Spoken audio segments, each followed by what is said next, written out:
Hi everyone, in today's video we will see how to see watch history on TikTok PC, view and delete your TikTok watch history. So first, how to see watch history on TikTok PC. To view your TikTok watch history on PC, you must request a download of your data archive. As the desktop browser version does not have a direct activity center tab like the mobile app. Now, how to view watch history on TikTok PC. Because the TikTok for web lacks a dedicated watch history menu, you have to export your account logs. So open the TikTok on your browser and click your profile icon in the top right.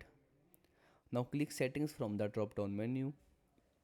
Now select privacy from the left hand sidebar.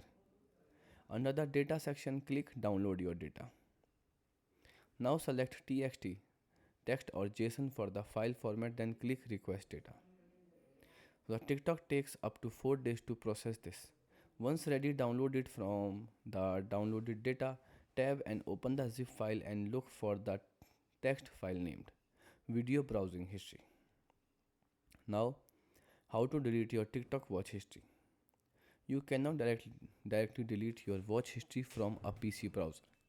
To clear your watch history, uh, you must use the official TikTok mobile app on iOS or Android, which will sync and clear it across your account universally. Now delete the individual videos. So open the TikTok app and then go to your profile. Now tap the three lines menu and settings and privacy. Now click on activity center and then watch history. Then long press the video you want to remove and tap delete. Now clear the entire history from the same watch history menu and tap select in the top right corner. And now check select all watch history at the bottom. So tap delete and confirm. This removes your history from the past 180 days. So goodbye and thanks for watching.